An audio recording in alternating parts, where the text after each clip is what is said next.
Selamat datang di channel Bunda Naya, tempat cerita-cerita drama penuh emosi dan inspirasi siap menemani harimu. Dari konflik keluarga, kisah cinta, hingga perjuangan hidup yang menyentuh hati, semua ada di sini.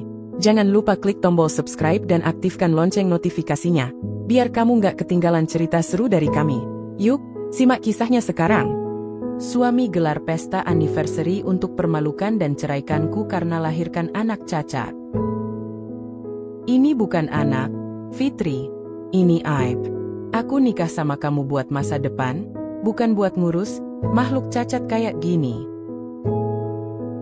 Suara tangis bayi baru lahir menggema di ruang bersalin. Tapi tangis itu tak membawa sukacita. Tidak kali ini. Fitri, berbaring lemas dengan tubuh penuh peluh dan mata sembab, tersenyum kecil saat mendengar suara anaknya. Dengan napas yang masih terengah, ia berusaha bangkit sedikit. "Anakku," ucapnya pelan. "Aku berhasil." Namun, wajah-wajah di sekitarnya tak memancarkan kegembiraan. Suster saling pandang, dokter memasang ekspresi hati-hati. Arman, yang berdiri di ujung ranjang sambil mengenakan jas bermerek dan sepatu mengkilap, hanya terdiam. Tak ada peluk hangat, tak ada air mata haru. Dokter bicara hati-hati, "Ibu Fitri, selamat, Anda melahirkan putra yang kuat. Tapi kami harus jujur. Bayi Anda mengalami kelainan fisik pada kaki kiri dan saraf motoriknya. Ia mungkin akan kesulitan berjalan, bahkan butuh terapi panjang ke depan." Fitri terdiam, menelan kenyataan itu perlahan. Tapi sebagai seorang ibu, cintanya tak berubah. Tangannya lemah menggapai. "Boleh-boleh aku lihat dia?" bisiknya. Suster mendekatkan sang bayi, mungil dan lemah, dengan selimut biru yang membungkus tubuh kecilnya. Fitri menatapnya dengan cinta yang tak bisa diucap. Ada luka, ada kekhawatiran, tapi lebih dari segalanya, ada kasih yang tak bisa diganggu-gugat. "Mas Arman," panggilnya lirih, berharap suara suaminya membawa ketenangan. Namun yang ia dengar hanya desahan berat. Arman masih berdiri di sudut ruangan. Tubuhnya kaku. Tatapannya tertuju pada kaki bayi yang melengkung tak sempurna. "Kenapa dia begitu?" gumam Arman dengan nada nyaris jijik. Fitri memalingkan kepala, menatap suaminya. "Apa maksudmu?" Arman berjalan mendekat, tapi bukan untuk menyentuh anaknya. Ia menatap Fitri dengan mata merah yang bukan karena tangis, tapi marah, panik, malu. "Apa yang kamu makan selama hamil, Fit? Obat apa yang kamu pakai? Kenapa anak kita cacat?" Suaranya naik. Fitri terkejut. Matanya membulat. Hatinya seakan diremukkan. "Arman, dia anak kita. Anakmu. Kenapa kamu bicara begitu?" Arman membalikkan badan, membentak kursi di dekat ranjang. "Anak orang kaya, lahir cacat. Apa kata orang nanti?" katanya dengan nada penuh tekanan. Aku udah undang orang tua pemegang saham, teman-teman bisnis. Mereka semua nunggu kabar kelahiran hari ini. Dan ini yang mereka akan tahu." Fitri tak menjawab. Air matanya mulai turun. Tak karena sakit pasca melahirkan, tapi karena luka yang ditorehkan oleh suami yang ia cintai sepenuh hati. "Mas, jangan begitu. Dia tidak salah. Dia tetap anak kita." Arman menatap Fitri dengan dingin.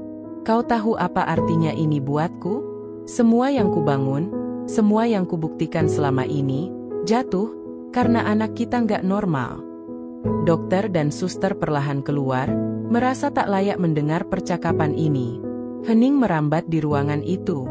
Hanya suara mesin infus dan detak jantung di monitor yang terus berdetak. Fitri mencoba meraih tangan Arman, namun pria itu menarik tangannya kasar. "Maaf," katanya tajam. "Aku butuh waktu sendiri." Arman keluar ruangan, meninggalkan Fitri sendiri dengan anaknya. Tangis bayi itu kembali terdengar. Kali ini, tangis itu tak hanya milik bayi kecil tak berdosa, tapi juga milik ibunya. Fitri memeluk sang bayi, menggigil. "Tak apa, Nak. Ibu di sini. Kita kuat. Kita cukup," isaknya, pelan tapi penuh luka. "Kalau dunia tak bisa terima kamu, ibu akan jadi duniamu." Kalimat itu terus terngiang di kepala Fitri, bahkan berminggu-minggu setelah hari kelahiran. Ia mengucapkannya berulang-ulang setiap kali merasa sendirian, setiap kali memeluk anaknya yang kini diberi nama Aidan. Anak itu tumbuh pelan namun pasti, dengan senyum polos yang menenangkan, walau dunia belum tentu memeluknya sebagaimana ibunya. Di rumah yang megah dan penuh cahaya lampu gantung kristal, seharusnya bahagia itu tinggal. Tapi kebahagiaan seolah tak pernah kembali sejak Arman berubah. Sudah 3 minggu Arman jarang berada di rumah. Jikapun pulang, itu menjelang dini hari. Alasan yang ia beri selalu sama, rapat mendadak, dinner dengan investor, kerja lembur. Tapi aroma parfum asing yang menempel di bajunya, bekas lipstik samar di kerah kemeja, dan gelak tawa perempuan di latar belakang saat Fitri iseng menelpon. Semuanya mulai menampar nuraninya. Malam itu, Fitri duduk di ruang keluarga yang sepi. Televisi menyala tanpa ditonton, hanya sekadar menepis sepi. Aidan sudah tidur di kamar atas. Jam menunjukkan pukul 23.45. Arman belum pulang. Ia membuka ponselnya, membuka galeri foto, melihat kembali masa-masa awal pernikahan. Senyum Arman saat menyematkan cincin di hari lamaran. Pelukan hangat saat mereka liburan ke Tokyo. Dan yang paling membuat hatinya perih, video Arman yang mengusap perut hamil Fitri dengan penuh cinta. "Aku janji akan jadi ayah terbaik untukmu," katanya saat itu. Janji? Hanya janji. Pintu rumah terbuka. Arman masuk dengan langkah cepat, sedikit terhuyung. "Mas?" tanya Fitri pelan. Arman hanya menoleh sekilas, lalu melepas jas dan melemparkannya ke sofa. "Udah malam. Kenapa belum tidur?" Suaranya dingin. Fitri berdiri, menahan gejolak di dada. "Aku cuma khawatir. Ini udah hampir jam 12. Kamu nggak angkat telepon." Arman melirik sebentar, lalu membuka kulkas, mengambil botol air dingin, dan meneguknya kasar. "Aku sibuk. Banyak kerjaan. Jangan lebay." Fitri menggenggam ujung bajunya sendiri, menahan diri. Tapi luka itu mulai terasa membesar. "Mas?" Suaranya nyaris tak terdengar. "Kamu masih cinta sama aku?" Arman mengernyit, lalu tertawa kecil, getir. Pertanyaan macam apa itu? Fitri melangkah mendekat. Aku tahu kamu berubah. Sejak Aidan lahir. Sejak kamu lihat dia, kamu nggak pernah lagi menatap aku seperti dulu." Arman meletakkan botol air dengan suara keras di meja. "Karena hidupku berubah, Fit. Aku nggak siap. Aku nggak minta anak kayak begitu." "Dia anak kita," bentak Fitri. Kali ini suaranya naik. Hening. Arman menatapnya, dingin dan asing. "Anakmu, Fit. Bukan anakku. Anak itu hasil dari kamu. Dari gen kamu, dari nasib sial kamu." Fitri terdorong mundur. Rasanya seperti ditampar tanpa tangan. Ia terdiam, menggigit bibir, menahan air mata agar tak tumpah di depan pria yang pernah ia cintai sepenuh jiwa.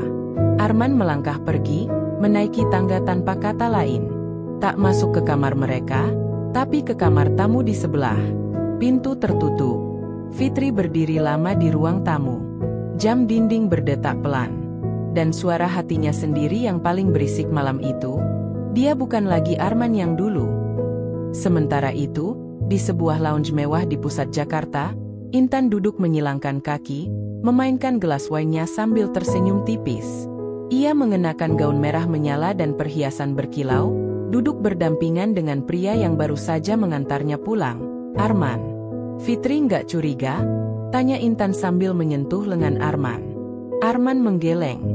Dia terlalu sibuk main peran sebagai ibu yang sempurna. Intan tertawa kecil. "Bagus. Terus saja begitu. Kamu pintar, Arman. Tapi kamu harus cepat ambil posisi.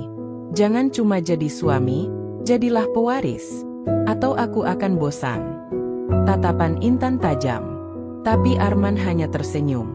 Ia tahu apa yang diinginkannya, dan ia tahu bagaimana cara mendapatkannya, meski itu artinya menghancurkan wanita yang pernah ia janjikan cinta seumur hidup. Di rumah, Fitri akhirnya naik ke kamar bayi. Ia duduk di samping Aidan yang tertidur, memandang wajah mungil anak itu. Tak apa, nah, ibu kuat. Demi kamu, ibu kuat. Sekalipun ayahmu sudah lupa caranya mencintai. Air mata jatuh di pipinya, tapi ia cepat mengusapnya. Ia belum tahu semua kebenaran, tapi ia tahu, topeng itu mulai terlepas. Dan dirinya harus bersiap, karena badai baru saja mulai. Ternyata, badai itu datang lebih cepat dari yang Fitri bayangkan. Dan pagi itu, badai itu mengenakan kerudung mahal dan senyum penuh kepalsuan. Assalamualaikum. Suara lantang itu terdengar dari pintu depan. Fitri yang tengah menyuapi Aidan di ruang tengah langsung membeku sejenak. Arman berjalan cepat menyambut sang tamu, ibunya. Bu Neneng, gumam Fitri lirih, menatap ke arah bayinya yang masih mengoceh kecil. Ia mencium kening Aidan, seolah hendak meminta maaf terlebih dahulu atas apapun yang mungkin akan terjadi. Sore harinya, meja makan keluarga dipenuhi aroma masakan hangat. Daging rendang buatan Embok Sari, sayur asem, ayam goreng lengkuas, dan sambal terasi disusun rapi di atas meja panjang dari kayu jati. Tampak indah, seolah suasana penuh kehangatan keluarga akan segera dimulai. Namun kenyataannya, kehangatan itu palsu. Dari awal duduk, Bu Neneng tak pernah berhenti mengamati setiap gerak Fitri dengan tatapan penuh penilaian. Fitri duduk di sisi kiri Arman, dan di pangkuannya, Aidan yang baru saja berusia sebulan, sedang tertidur pulas dalam selimut biru. Embok Sari hendak mengambil bayi itu, namun Fitri menggeleng halus. Ia ingin tetap memeluk anaknya, seperti perisai, seperti pelindung terakhir. Kamu masak sendiri, Fit? Tanya Bu Neneng tiba-tiba. Fitri tersenyum sopan. Tidak, Bu. Embok Sari yang masak. Saya tadi urus Aidan. Jadi, saya pikir begitu, potong Bu Neneng tajam. Anak orang kaya memang begitu ya. Melahirkan saja tinggal ke rumah sakit mewah. Urus anak tinggal panggil suster. Masak, tinggal suruh orang. Hidup nyaman sekali. Fitri diam. Hatinya mulai retak, tapi ia hanya menunduk pelan. Arman tersenyum kecil, mengangkat gelas air putihnya tanpa memberi respons. Seolah semua kata ibunya wajar. Seolah semua itu memang layak diucapkan. Bu Neneng melanjutkan, suaranya mulai merendah, tapi nadanya makin beracun. Dulu saya lahiran Arman cuma pakai dukun beranak. Di kampung, gak ada AC, gak ada infus. Tapi alhamdulillah, anak saya sehat. Normal. Fitri mencoba tersenyum, tapi matanya mulai berkaca. Ia tahu kemana arah percakapan ini. Lalu kalimat itu jatuh, seperti belati dari langit. Cuma ya, zaman sekarang beda. Ya, anak-anak zaman sekarang tuh manja. Lahirkan anak aja, jadinya cacat. Suasana meja makan mendadak hening. Bahkan Embok Sari yang tengah menuang kuah sayur berhenti bergerak. Fitri memeluk Aidan lebih erat, bibirnya bergetar. Tapi ia masih mencoba kuat. Bu, saya mohon, jangan bicara seperti itu tentang Aidan. Dia bukan kutukan. Dia anugerah dari Allah. Bu Neneng mendengus. Anugerah? Anugerah apa kalau nggak bisa jalan? Nanti juga nyusahin. Fitri, kamu sadar nggak? Anak itu cacat dari lahir. Itu bukan salah siapa-siapa. Tapi bisa jadi, itu peringatan. Bisa jadi karma. Bu, seru Fitri, suaranya patah. Cukup tolong. Aidan terbangun karena suara keras itu, menangis kecil. Fitri mengayun-ayun tubuhnya lembut, mencoba menenangkan. Tapi siapa yang akan menenangkan hatinya sendiri? Arman hanya menunduk, mengaduk nasinya perlahan. Ia tidak bicara, tidak memihak, tidak juga membela. Fitri melirik suaminya, berharap ada pembelaan. Tapi ia tahu harapan itu sia-sia. Diam Arman lebih menyakitkan dari hinaan ibunya. Bu Neneng mendecak pelan, lalu berdiri dari kursi. Saya ke kamar. Sudah cukup makan drama malam ini. Maaf, saya orangnya jujur. Nggak bisa berpura-pura seperti kalian. Ia melangkah pergi tanpa melihat ke belakang. Suara langkah sepatunya menggema di lantai marmer yang dingin. Fitri duduk membatu di meja makan. Makanannya tidak tersentuh. Di pangkuannya, Aidan tertidur lagi, pelan. Tenang, seolah tak tahu bahwa dunia yang ia masuki begitu kejam padanya. Arman akhirnya bersuara, pelan dan dingin. Sudahlah, ibu memang begitu orangnya. Nggak usah terlalu diambil hati. Fitri menoleh cepat, matanya merah. Kamu diam tadi. Kamu biarkan dia bilang anak kita kutukan. Arman menatap kosong ke dinding, lalu mengambil sendok, menyendok nasi, dan berkata enteng. Kamu terlalu sensitif, Fit. Semua orang juga tahu, anak kita memang gak normal. Mau gimana lagi? Fitri berdiri, membawa Aidan ke pelukannya. Ia tak sanggup lagi duduk bersama orang yang darahnya dingin sedingin kutukan itu.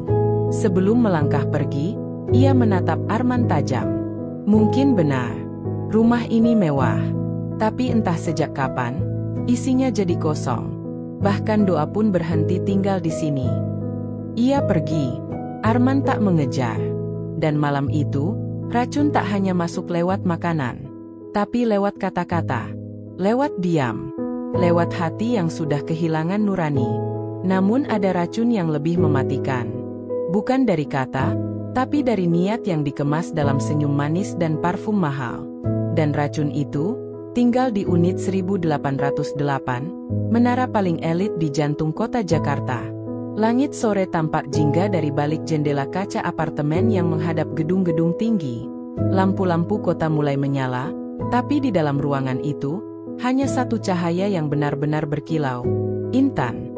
Ia berdiri di depan cermin besar di kamar tidur yang luas. Gaun satin merah membalut tubuhnya dengan angkuh. Tangannya menyisir rambut panjangnya perlahan, sembari menatap bayangan dirinya sendiri dengan senyum dingin. Di balik keindahan fisik itu, tersembunyi niat yang jauh dari cinta. Bagi Intan, Arman hanyalah batu loncatan. Dan Fitri, tak lebih dari penghalang yang harus disingkirkan dengan cara apapun. Pintu kamar terbuka. Arman masuk tanpa mengetuk, seperti biasa. Kamu lama sekali, men. Keluh Intan manja, lalu memutar tubuhnya dan duduk di sofa beludru putih. Aku kira kamu udah ketiduran di pelukan istri sah kamu itu. Arman tertawa kecil, melepaskan jasnya dan menjatuhkannya sembarangan di atas meja kaca. Jangan mulai lagi, Tan. Aku udah cukup pusing di rumah. Intan mencibir. Ya jelas pusing. Punya istri yang mukanya penuh air mata, gendong anak cacat seharian. Mana ada suasana yang enak? Tan, tegur Arman pelan. Namun Intan hanya tertawa renyah, lalu menyilangkan kaki dan menyalakan sebatang rokok elektrik. Arman, ujarnya, suaranya berubah lebih serius. Kita harus percepat rencana kita. Kamu gak bisa terus terjebak sama istri kamu. Kamu bisa lebih besar dari ini. Dan aku tahu kamu mau. Arman mendekat, duduk di sisi Intan. Tapi Fitri nggak bodoh. Dia diam, tapi dia tahu. Aku bisa lihat dari matanya. Justru karena dia diam, kita harus buat dia terlihat gila. Sela Intan tajam. Arman menatapnya bingung. Gila? Intan tersenyum, lalu mencondongkan tubuhnya. Kita buat dia terlihat nggak stabil. Emosional. Kalap.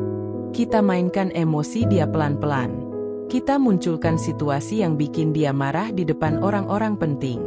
Biar semua orang lihat sendiri. Fitri bukan istri ideal. Apalagi seorang ibu. Arman menunduk, mulai gelisah. Tapi Intan tak membiarkannya ragu. Dan dengar, aku udah bicara sama seseorang. Seseorang yang bisa bantu kita dari dalam. Arman menoleh cepat. Siapa?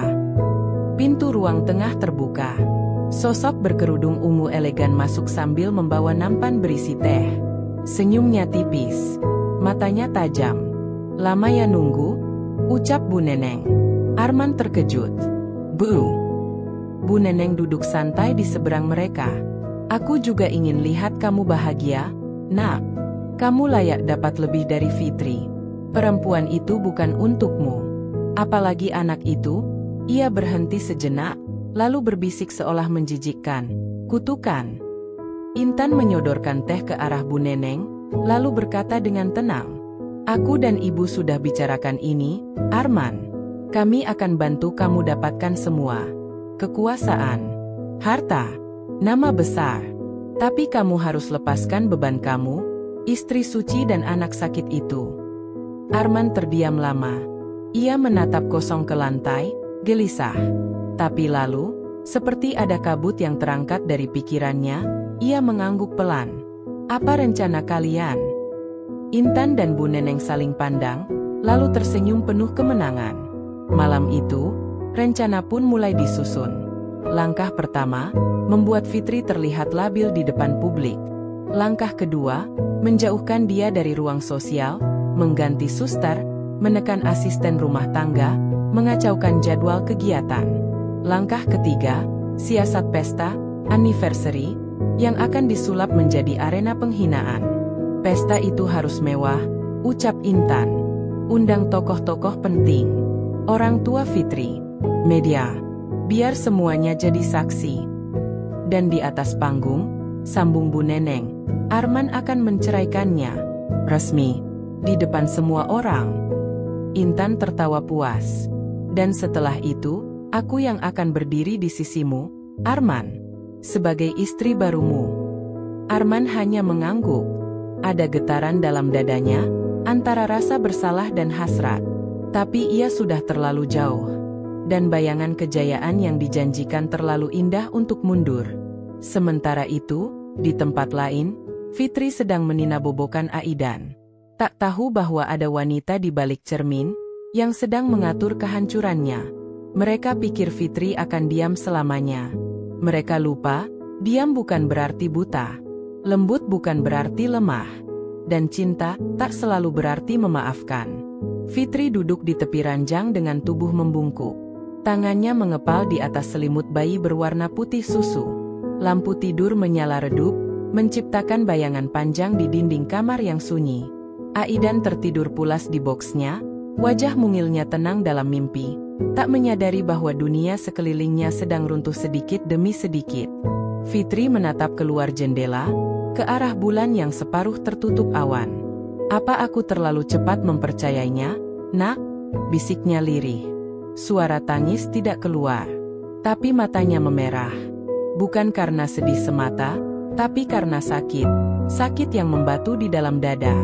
2 hari sebelumnya, Fitri memberanikan diri menyewa seorang detektif swasta. Langkah yang tak pernah ia bayangkan akan ia ambil. Ia memberikan semua informasi, nomor telepon Arman, plat mobil, jadwal kerja, dan bahkan kontak lama yang sering Arman hapus secara diam-diam. Ia tak ingin menuduh tanpa bukti. Ia tak ingin menyerang hanya karena curiga. Tapi hati seorang istri tahu. Ada sesuatu yang tak lagi utuh di dalam rumahnya, di dalam dirinya, di dalam mereka. Hari ini, sang detektif datang kembali. Ia menyerahkan sebuah amplop coklat besar. "Bu Fitri, ini hasil pengamatan dalam 2 minggu terakhir. Saya mohon maaf sebelumnya."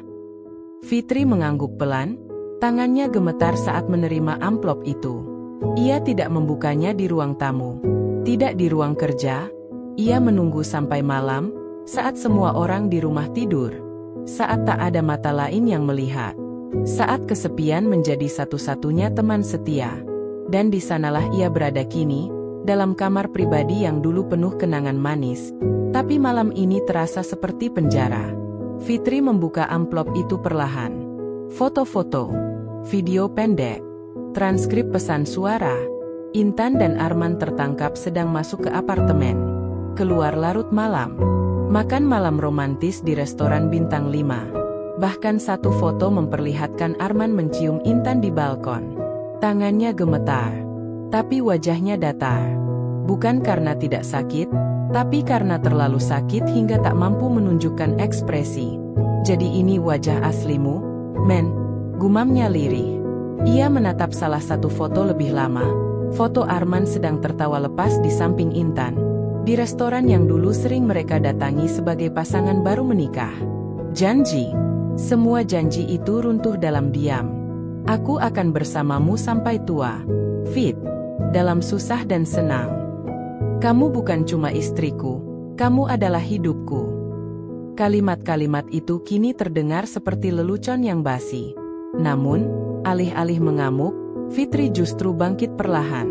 Ia berjalan ke lemari, mengambil sebuah kotak kayu berisi dokumen penting, akta perusahaan, bukti saham, rekening atas nama bersama, dan surat warisan dari ayahnya yang sudah wafat. Matanya menatap semua itu dengan tajam. Bibirnya bergerak tanpa suara. Tapi hatinya berkata jelas, "Kalian pikir aku lemah? Kalian pikir aku bisa ditendang keluar dari hidupku sendiri? Kalian lupa siapa aku sebenarnya?" Keesokan harinya, Fitri bersikap seperti biasa. Ia menyapa para pembantu rumah tangga dengan senyum hangat. Ia menyuapi Aidan dengan lembut. Ia menyapa Arman yang baru pulang subuh dengan wajah tanpa tuduhan. "Capek, Mas?" ucapnya lembut, seperti biasa.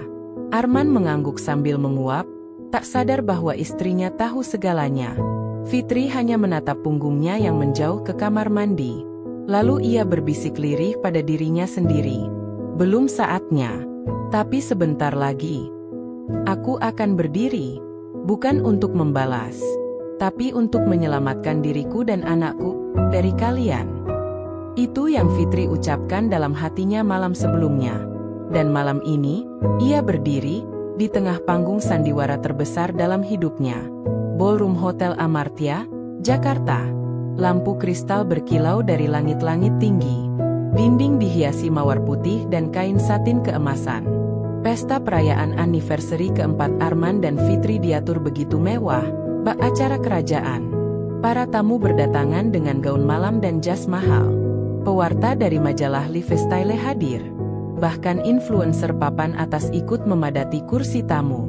Fitri duduk di kursi utama, mengenakan gaun biru lembut rancangan desainer ternama. Matanya tenang, senyum tipis di wajahnya. Tapi hatinya dingin. Tertutup rapat seperti danau di musim dingin. Arman berdiri di sampingnya, bersikap seolah suami yang penuh cinta, menepuk tangannya, tersenyum ke kamera. "Terima kasih sudah datang malam ini, teman-teman. Malam ini bukan sekadar pesta, tapi sebuah pengumuman besar," ujar Arman, memegang mikrofon dengan percaya diri, senyumnya licik menyembul dari balik sorotan lampu. Fitri mulai merasa ada yang tidak biasa. Tapi ia tetap diam. Menunggu. 4 tahun pernikahan bukan waktu yang sebentar. Tapi dalam perjalanan ini, saya sadar sesuatu. Ruangan mulai senyap. Para tamu fokus. Beberapa berpikir akan mendengar pernyataan manis. Tapi yang terdengar justru tamparan. "Saya tidak bisa melanjutkan pernikahan ini," ucap Arman, tegas dan dingin. "Saya resmi menceraikan Fitri malam ini." "Gasps!" bisik-bisik. Kilatan kamera. Wajah Fitri seketika pucat, tapi ia tidak bereaksi.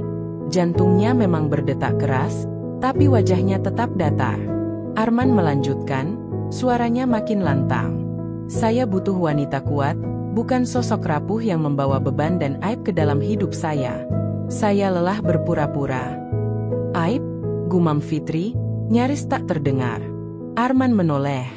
"Iya, Fitri. Anak itu. Anaknya. Lahir dengan kecacatan. Dan kamu membenarkan itu seolah tak ada yang salah." Para tamu mulai terdiam dalam ketegangan. Sebagian mulai terlihat tidak nyaman. Beberapa wanita menutup mulutnya, syok. Tapi Arman terus bicara. "Selama ini saya menahan diri. Tapi saya tak bisa lagi. Saya sudah menemukan seseorang yang lebih pantas." Ia mengangkat tangannya ke arah sisi ruangan. Musik berubah menjadi lembut. Dan muncullah Intan, anggun dalam balutan gaun merah darah, dengan senyum penuh kemenangan. Ia berjalan pelan menuju panggung, seolah pengantin dalam resepsi. Para tamu membelalak. Fitri memejamkan mata sebentar. Arman menarik tangan Intan ke atas panggung. "Perkenalkan calon istri saya, Intan." Kilatan kamera meledak. Suasana glamor tadi kini berubah menjadi medan kekacauan emosional. Intan tersenyum manis ke arah tamu, kemudian menatap Fitri dengan sinis. "Maaf ya, Fit, Dunia ini bukan untuk yang terlalu baik seperti kamu, bisiknya, cukup pelan hanya untuk didengar Fitri. Salah satu sahabat Fitri di barisan depan berdiri. Arman, kamu gila. Kamu tahu apa yang kamu lakukan. Tapi Arman mengangkat tangan. Ini hidup saya. Ini keputusan saya. Fitri berdiri perlahan dari tempat duduknya. Mata semua orang tertuju padanya. Tangannya menggenggam sisi kursi erat. Tapi ia tidak menangis. Tidak marah. Hanya sunyi. Arman, ucapnya dengan suara rendah, bergetar. Kenapa kamu tega? Lanjutnya pelan. Apa aku pernah mempermalukanmu di depan orang lain? Apa aku pernah membuatmu merasa kecil? Apa aku pernah menghina ibumu saat beliau menyebut anakku kutukan? Arman tampak gelisah sejenak, tapi tetap berdiri tegak. Fitri, cukup. Kamu tidak tahu apa yang aku rasakan. Aku muak dengan sandiwara ini. Aku berhak bahagia. Hak? Suara Fitri mulai naik 1 oktav. Kalau kamu bicara soal hak, aku juga punya hak untuk dihormati. Aku istrimu. Aku ibu dari anakmu. Tamu-tamu makin hening. Arman menunduk sebentar, lalu tertawa sinis. Sudah terlambat, Fit. Kamu tidak punya tempat lagi di hidupku. Dan itu adalah titik patah. Fitri akhirnya menatap langsung ke arah Intan. Matanya tajam. Kamu pikir kamu menang? Ucapnya. Intan menaikkan alis, tersenyum kecil. Fitri melangkah ke tepi panggung, lalu berkata lantang. Baik, kalau ini pertunjukannya, aku akan jadi penutupnya. Lampu ballroom meredup. Layar LED besar di belakang panggung menyala. Semua mata tertuju. Dan tiba-tiba, sebuah video diputar. Cuplikan detik demi detik. Arman masuk ke apartemen Intan. Mereka berciuman. Makan malam. Bergandengan tangan. Rekaman suara. Arman dan Bu Neneng menyebut Fitri, beban. Strategi mereka untuk membuat Fitri tampak gila. Panik. Gempar. Tamu-tamu mulai berdiri. Seseorang berteriak. Ini aib. Skandal. Wajah Arman berubah pucat. Intan menutup mulutnya dengan tangan, mundur 2 langkah. Fitri berdiri tegak. Pesta ini bukan untuk merayakan pernikahan, tapi untuk menunjukkan pada dunia, siapa kalian sebenarnya. Ia mengangkat tangan. Dan mulai malam ini, semua rekening, kartu akses, dan fasilitas yang atas nama keluargaku, resmi dicabut dari Arman dan Bu Neneng. Mulai malam ini juga, Arman, kamu sudah tidak lagi bekerja di perusahaan yang kamu banggakan, perusahaan yang kamu bangun dari nama keluargaku, bukan usahamu sendiri. Ledakan tepuk tangan. Sebagian tamu bahkan berdiri dan bertepuk tangan sambil berseru pelan. Intan menatap Arman dengan marah, berbisik tajam. Jadi kamu nggak punya apa-apa? Kamu bohongin aku. Arman hanya menunduk, lemas.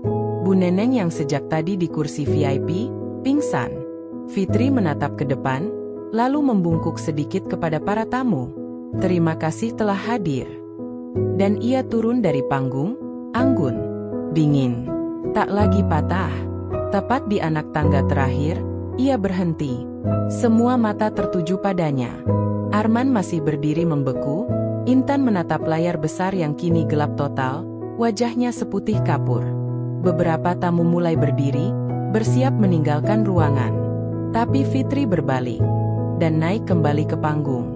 Langkahnya mantap, wajahnya bukan lagi wanita yang dikhianati, bukan lagi istri yang dilecehkan, tapi seorang ratu, bangkit dari reruntuhan, memegang takhta keadilan di tangannya. Ia mengambil mikrofon. Jangan pergi dulu, ucap Fitri, nadanya rendah tapi tegas. Saya belum selesai. Seluruh ballroom hening. Ia menatap lurus ke arah Arman. Arman, 4 tahun aku mencoba jadi istri yang baik. Bahkan ketika kau mulai menjauh, ketika aku menangis sendirian setiap malam, ketika anak kita sakit dan kamu memilih keluar rumah, aku tetap di sini, bertahan. Karena aku pikir, kamu hanya lelah. Karena aku pikir kamu masih punya hati. Suara Fitri mulai bergetar, Tapi ia mengendalikan diri. Ia menoleh ke arah Intan. Dan kamu, Intan, kamu pikir kamu menang? Kamu pikir dengan gaun mahal dan senyum licik itu kamu bisa mencuri segalanya dariku?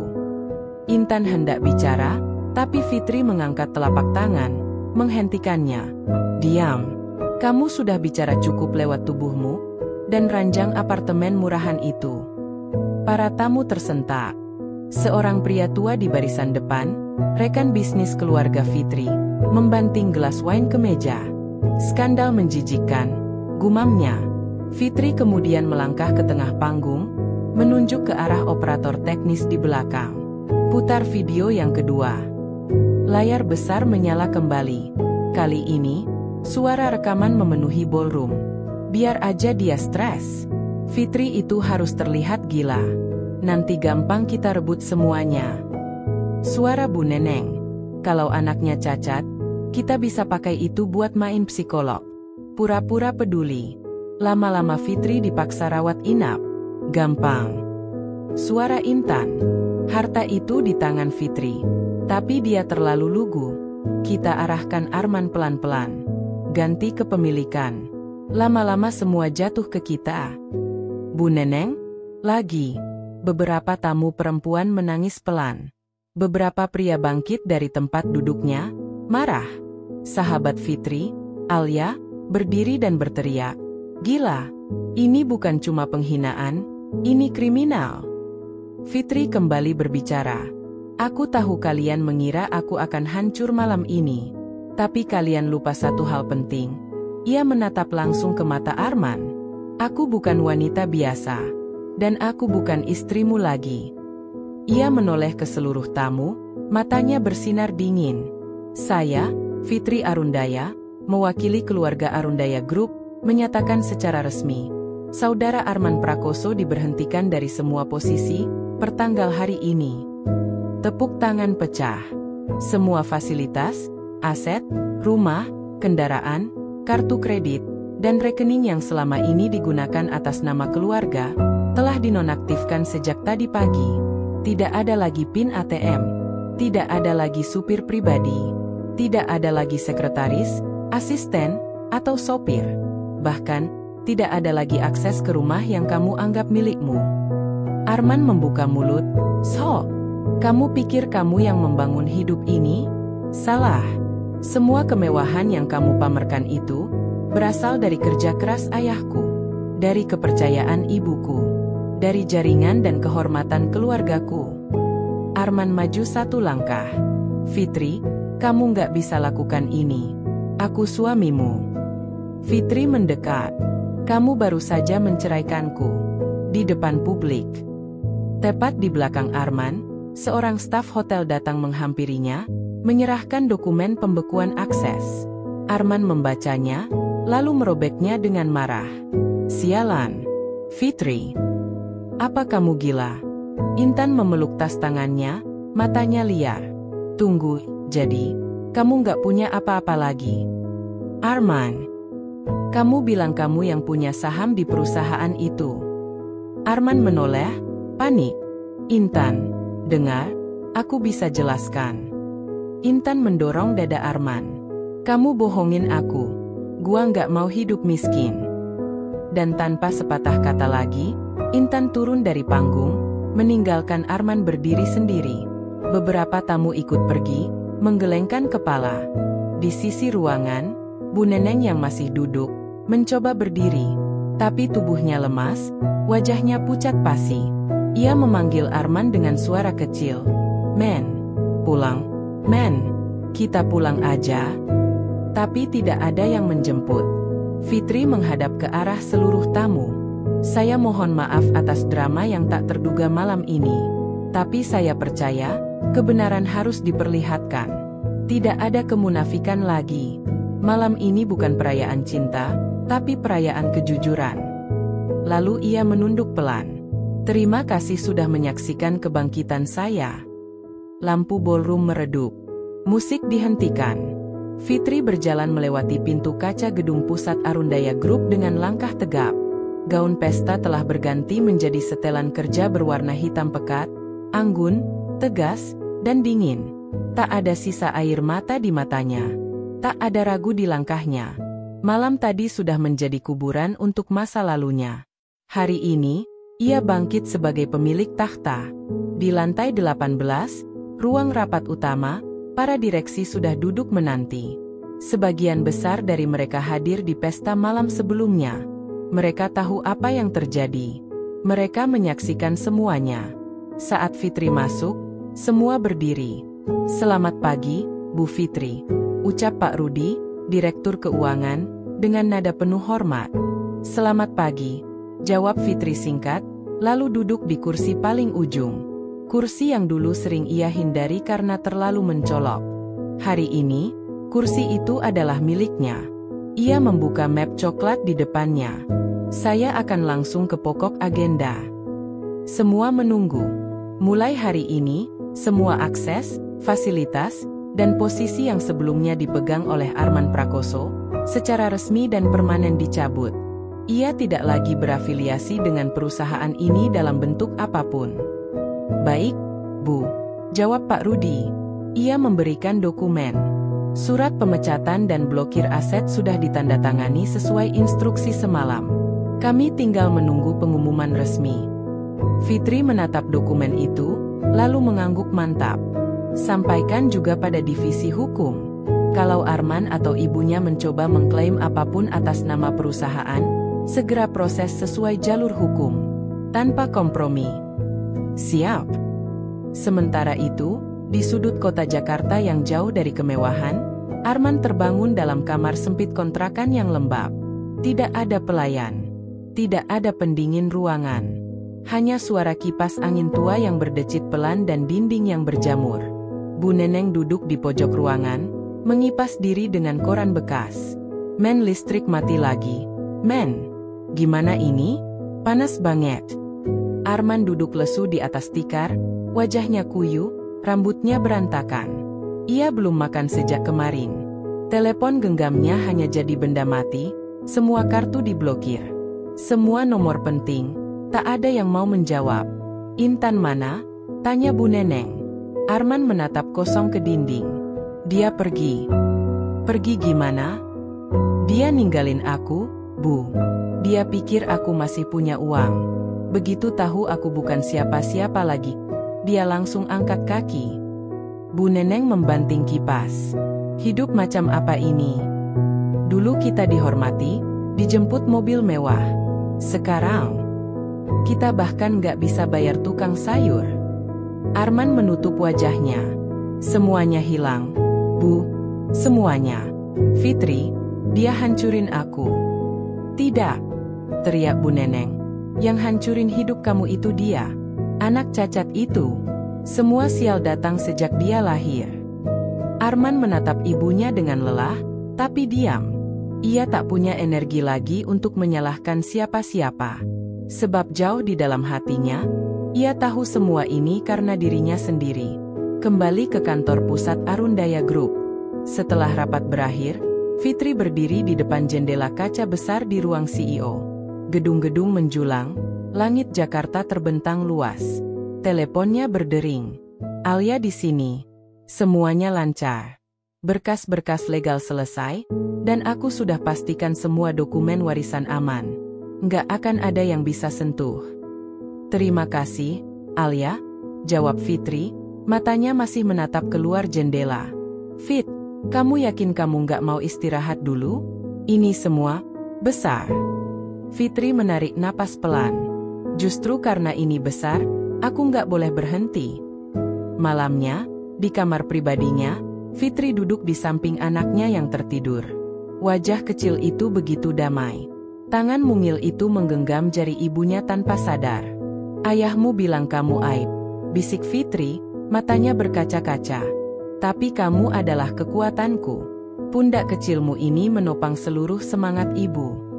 Ia mengecup dahi anaknya. Di seberang sana, dalam kamar kontrakan, Arman duduk di tangga luar rumah. Hujan mulai turun. Dingin menggigit tulangnya.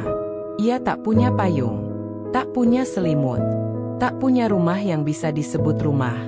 Semua mimpi besarnya, terkubur bersama kebodohan dan pengkhianatannya sendiri. Ia mendongak ke langit. Fitri, maafkan aku.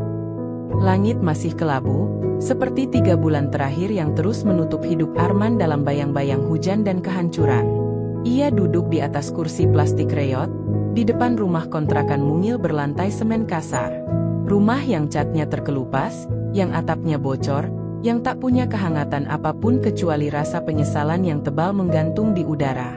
Di sebelahnya, Bu Neneng mengipasi kue-kue basah yang mereka jual keliling setiap pagi.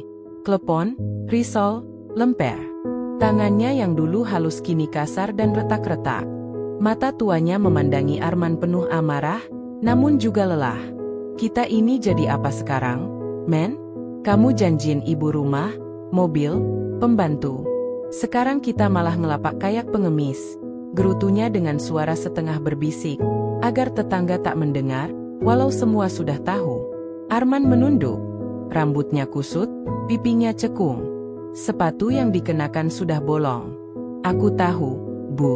Aku juga nggak nyangka hidup kita bakal jatuh sejauh ini. Intan mana? Hah? Katanya dia cinta kamu. Arman mengatupkan rahangnya.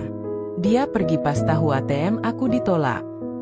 Bu Neneng mengangkat tangan, hampir ingin menampar anaknya sendiri. Tapi yang keluar hanya desahan pasrah. Dia hancurin kita. Arman menggeleng pelan sekali. Enggak, Bu. Kita yang hancurin diri sendiri. Sementara itu, di sudut kota yang berbeda, matahari bersinar hangat menembus jendela sebuah bangunan baru. Dindingnya putih bersih, penuh gambar anak-anak dan warna ceria. Di atas gapura tertulis, Yayasan Cahaya Kecil untuk Anak-anak Istimewa. Fitri berdiri di tengah aula kecil bersama beberapa anak dan para relawan. Wajahnya teduh, matanya hidup. Ia mengenakan kemeja biru muda dengan logo yayasan di dada. Seorang anak laki-laki dengan kaki palsu memeluk pinggangnya. Ibu Fitri, boleh aku main piano hari ini? Tentu, sayang, jawab Fitri, tersenyum lembut. Anak itu berlari riang. Salah satu staf mendekat. Bu Fitri, donasi dari perusahaan X sudah masuk. Mereka juga ingin kerja sama untuk program pendidikan khusus. Bagus, jawab Fitri. Pastikan semua transparan, dan jangan lupa, semua anak di sini harus tetap merasa dicintai. Lebih dari sekadar diberi fasilitas. Siap, Bu. Di ruang kerjanya di lantai 2 yayasan, Fitri membuka album foto kecil berisi gambar anaknya. Wajah polos, mata berbinar, dan senyum lebar. Senyum yang tak dimiliki siapapun di dunia ini. Hanya senyum anak itu yang bisa mengisi kekosongan dalam hatinya. Ia menyentuh foto itu. Kita tidak butuh dunia, Nak. Kita cukup punya satu sama lain. Teleponnya berbunyi. Sebuah pesan masuk. Nomor tak dikenal. Boleh aku lihat anakku, sekali saja? Fitri tak membalas. Ia menatap layar itu lama. Wajahnya tidak marah, tidak sedih, hanya sunyi. Sebab di dalam hatinya, luka itu sudah sembuh, tapi bekasnya tetap tinggal. Ia menutup ponsel, lalu berdiri dan berjalan menuju taman kecil di halaman belakang yayasan. Di sana, anaknya sedang bermain ayunan dibantu salah satu relawan. Sore itu, Arman kembali dari berjualan. Hujan mengguyur gang sempit tempatnya tinggal. Pakaian dan dagangannya basah. Ia duduk diam di teras. Mata memandangi langit. Di dalam, Bu Neneng batuk-batuk keras. Rumah kontrakan mereka makin reyot, dan hujan merembes ke dinding. Ia menarik napas dalam, menatap kedua tangannya yang penuh kapalan. 3 bulan lalu, ia berdiri di atas panggung megah. Sekarang, ia bahkan tidak punya panggung untuk mengeluh. Hujan belum berhenti sejak siang tadi. Rinainya turun pelan, tapi konsisten, membasahi dedaunan di halaman kecil rumah baru Fitri. Rumah yang ia bangun bukan untuk pamer, tapi untuk damai. Di dalam rumah, suasana tenang. Anak Fitri tengah tertidur di kamar, pelukannya melingkar pada boneka kecil yang dibelikan ibunya dari hasil kunjungan ke panti asuhan minggu lalu. Di ruang tengah, aroma kayu manis dari wedang jahe yang dibuat pembantu rumah tangga setia menguar hangat. Fitri duduk di dekat jendela besar, mengenakan sweater abu-abu, rambutnya dikuncir rapi, matanya menatap kosong keluar. Pikirannya kembali ke 3 bulan lalu, ke ballroom, ke layar besar, ke tangisan tamu-tamu yang pergi dalam rasa malu, dan ke wajah Arman yang untuk pertama kalinya tampak takut kehilangan. Ia menyesap jahe hangat pelan, saat bel rumah berbunyi. 2 kali. Tak tergesa, Fitri berdiri dan membuka pintu. Udara dingin menyusup masuk, membawa bau tanah basah dan sosok yang tak pernah ia bayangkan akan kembali secepat ini. Arman berdiri di sana. Bajunya lusuh, celananya belel dan basah setengah betis. Rambutnya lepek oleh hujan, dan matanya kosong. Tapi ada sisa harap yang menggantung di sana, seperti lilin terakhir yang belum padam meski nyaris habis. "Fit," suaranya parau. "Aku hanya ingin lihat dia. Sekali aja. Nggak lama.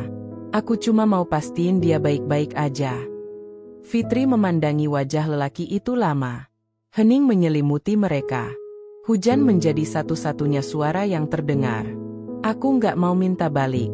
Aku tahu semuanya sudah telat," lanjut Arman, suaranya bergetar. "Aku cuma pengen tahu dia sehat? Iya? Bahagia?" Fitri menahan napas. Bukan karena ingin menangis, tapi karena begitu banyak kata ingin keluar dari dadanya. Semuanya berebut tempat, tapi yang muncul hanya satu kalimat, tenang namun tegas. "Anak itu jauh lebih kuat dari yang kamu kira." Arman menunduk. Jemarinya menggenggam baju bagian bawahnya. "Aku minta maaf. Aku salah. Aku pengecut." Fitri menatap lurus, dingin namun tanpa dendam. Ia telah melewati titik amarah. Luka itu telah ia pelajari, ia rawat, dan ia tutup sendiri, tanpa butuh siapa-siapa. Lalu, dengan suara yang pelan namun menusuk, ia berkata, "Bukan anak ini yang cacat, Arman, tapi hatimu." Arman mengangkat wajahnya. Hujan membasahi pipinya, entah air langit atau air mata. Ia ingin bicara, tapi bibirnya keluh. Fitri tak menunggu jawaban. Perlahan, ia menarik pintu. 1 detik, 2 detik, 3 detik, hingga celah pintu itu menutup sempurna, menyisakan hanya bayangan Arman di balik kaca buram. Hujan turun lebih deras. Arman berdiri diam di bawahnya. Tak berteduh, tak bergerak, hanya berdiri di situ, menghadapi konsekuensi dari semua pilihan buruk yang pernah ia buat. Di seberangnya, sebuah pintu telah tertutup, bukan hanya kayu dan engsel, tapi juga hati yang pernah ia hianati. Fitri berjalan kembali ke dalam rumah. Ia menuju kamar, duduk di tepi ranjang, dan membenarkan selimut anaknya. Anak itu menggumam pelan dalam tidur, lalu tersenyum kecil, seolah tahu bahwa dunia di sekelilingnya aman. Fitri mengecup keningnya, lalu memeluknya pelan. Ia tidak lagi butuh pembuktian. Ia tidak lagi butuh penjelasan. Ia hanya butuh ketenangan, dan cinta yang tak bersyarat, yang hanya bisa ia berikan, dan ia terima, dari sosok kecil yang kini menjadi pusat hidupnya.